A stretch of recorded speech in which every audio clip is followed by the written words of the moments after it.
大家好，欢迎来到开线西游战法频道。我们看到比特币最近一段时间出现的调整幅度最大的下跌幅度仅有10%左右。但是呢，我们感到行情，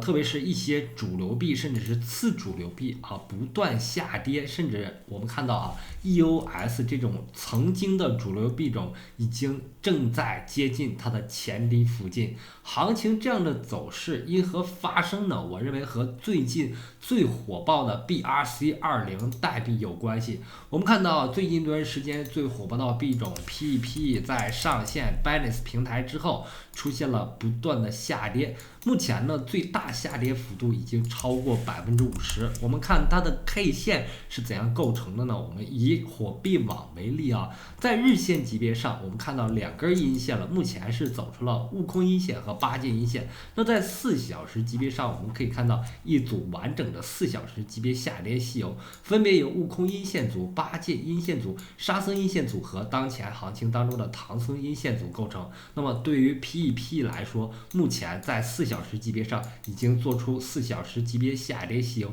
如果没有很好的反弹，那么对于 PEP 来说将面临的是日线级别的下跌。但是我们看到本轮行情最火爆的板块依然是 BRC20 板块。那么目前来看，不断涌现出来的暴涨币种像前2天的 TURBO 一路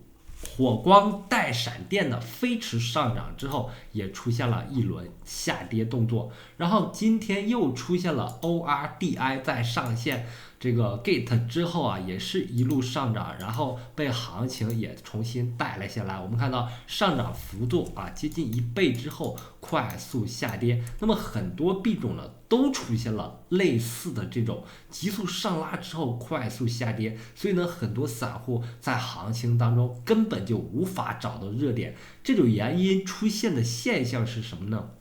那我认为呢，一个新鲜的事物进入市场之后呢，它是会存在鱿鱼效应的就像特斯拉作为电动汽车进入到中国之前，那电动车行业是受国家补助的在补助下呢，很多企业摆烂撸这个补助金。但是特斯拉来到中国市场之后呢，我们看到很多电动车企业重新崛起，然后出现了像这个比亚迪这类的电动车龙头。那么鱿鱼效应在币圈也同样在这个时间点出现了。那么在鱿鱼效应之前呢，我认为主流币和很多包括很多山寨都跟随比特币做每4年一次的轮回性的涨跌动作但是鲶鱼进入到市场之后很多主流币的玩家包括一部分比特币的玩家，这些资金要抽逃出来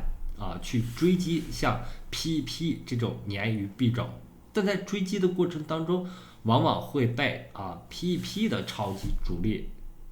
扣杀下来。那么这种情况下呢，就让资金不断的向 PEP 的主力庄家移动最终导致市场当中次主流币和主流币的资金流动性不足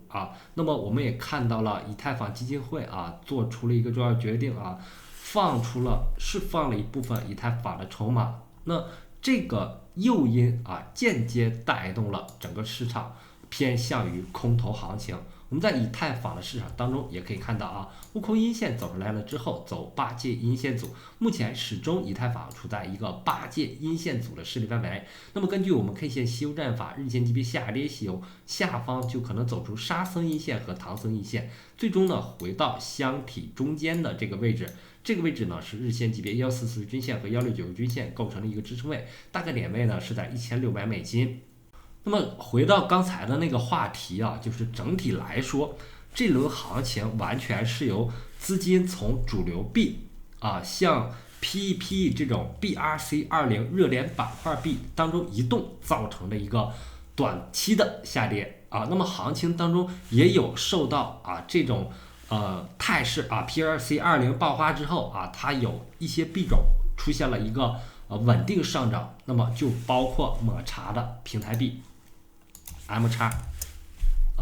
那么我们昨天就提到了 M 叉目前是可以关注的啊，它有一个阳光普照活动啊，持有30天 M 叉就可以获得空头，而且它的这个空头是不定期的，因此让 M 叉构成了一轮行情的上涨。那么在 M 叉的结构当中，我们目前已经可以看到一轮周线级别的悟空阳线、八节阳线、沙僧阳线和唐僧阳线构成了周线级别的上涨吸油。那么在今天的包括 PP 在内的很多币种回调的过程当中，我们看到抹茶的平台币今天的回调幅度非常小啊，它的最大回调幅度是在10%左右啊，这对一个山寨币来说是非常小的回调。我们看到这轮行情比特币的回调幅度才仅有10%，而抹茶的回调幅度是和比特币的回调幅度划等号的，所以呢，对于 M 叉来说，它的这轮行情走势已经相当稳定。稳定的原因就是刚才我们提到的抹茶的阳光普照活动，让大量的 BRC20代币得以在抹茶上线，让很多人得到空头，所以呢，大家伙认为 M 叉代币是有一定价值的，因此呢，构成了 M 叉代币这一轮上涨行情周线级别的上涨吸油。所以呢，目前来看M 叉还是比较稳定的。稳定的前提是不断有 BRC20新币种在上线，而且这些新币种在上线二级交易所的前后，往往都会有一轮很好的涨幅，包括今天的热点币种 ORID 今天也涨幅非常巨大。但是我们看到急速上行，小日线级别上涨吸油完成之后 ，ORID 做出了一个小日线级别对称性的下杀动作，所以呢，这些BRC20上线之后，它的波动往往都非常巨大，包括我前天说的TURBO 一轮上涨之后做了一个对称性下跌，非常恐怖的对称性的下跌，追高必死，除非你是在底部埋伏，然后在下跌的过程当中你才有出逃的机会，否则追高必死所以呢，本轮行情要抓住资金轮动之后的重点热点你可以很好的把握，也比较容易把握。像 TP 钱包里面持币人数最多的山寨，往往都是热点持币最多的最近一定是 PEP。那么重点的行情资金流向的重点更要把握的是像抹茶的这种它有着资金最终的归宿的这种渠道的平台币也要重点关注，非常类似于17年左右的 Binance 当中的平台币BNB 所以呢可以重点对 M 叉进行关注一下。当然了，目前主流币处在一个下跌的趋势当中这种下跌我认为在5月中旬就会最终见底对于这轮行情的调整呢我早在年初的时候就判断4月下旬到5月中旬是一个赶底的过程，快速赶底之后，5到7月份在底部进行震荡7月份以后行情可能会出现重启，并且进入比特币市场当中下一轮牛市。所以呢，目前的赶底的时间点呢，是不断补充现货的一个机会。那么在补充现货的时候，一定要把握一些公链币种特别是我们之前说的CM 叉一轮行情20倍涨幅之后，目前刚刚出现一个正式的从平台期进入下跌趋势的一个状态。那么在下跌的过程当中，重点把握日线级别144均线和169均线位于0.18美金附近的这个位置，如果在这个位置上得到支撑的话，你要建立第一个仓位然后随着它的价格的下移，逐渐把仓位补满。同时还可以关注的是我们之前说的 INGO 是一个非常有成长性的币种这轮行情最大涨幅达到7倍左右。那么我们看到本轮行情它的回调幅度不大最大回调大概是在27%左右这对于主流币种的调整来说是很强势的依然是很强势的。同时我们也可以看到下方144均线和169均线距离还很远还有一段空间啊，这段空间是对于空头来说的，几乎有35%到40%左右的空间。所以呢，随着 IN 钩的调整啊，我认为在未来调整到位之后，它会有非常高的成长性啊，因为本轮行情它的表现对于很多山寨币和主流币来说是非常优异的啊，7倍涨幅。所以呢，在调整过后啊，我们可以看一下上一轮行情的调整大概是44%，那么这轮行情如果能到45%到50%，也就是$5左右的情况下，是可以进场去布局的。啊，因为它的成长性非常高，每轮上涨几乎都有2到3倍的涨幅啊，所以呢，对 IN 钩来说，我认为它是一个可以稳健布局的币种之一。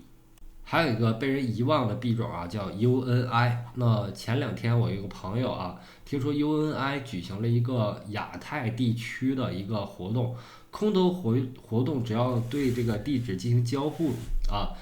买一个 UNI 啊，进行交互的话，就会得到很多 UNI 啊，然后最终呢，这个朋友得到了5500枚 UNI 啊，大概是价值人民币20多万。那么这轮行情我们看到前2天啊，突然出现了一个标志性的上涨阳线，悟空阳线走出来之后，但是被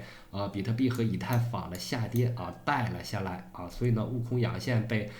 剿灭掉了。但是 UNI 毕竟是这个去中心化交易所的龙头老大，虽然被人遗忘，但在后面的行情当中，我认为它仍然会重新启动，会有一波上涨行情。我们看到上轮行情当中最高上涨到$45左右，那么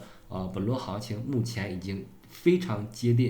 近前面的低点，目前是一个平台期。这个平台期横向的这个平台期，如果一旦跌破的话，下方呢都是可以抄底布局的点位。鉴于 UNI 目前动作比较多啊，社群动作比较多，所以呢，一旦见底之后，它的反弹速度也是会非常快的啊。因此呢，对于 UNI，我认为可以在下面的行情当中逐仓进场，慢慢埋伏，会有非常大的机会在下一轮行情当中突破$100。那么目前点位$5，距离$100起码有20倍的涨幅是可以看到的。那么好，今天的节目就到这里，非常感谢大家一直以来的支持和鼓励，希望大家能够给我一个一键3连，让更多的朋友能够了解 K 线稀有战法。感谢大家，再见。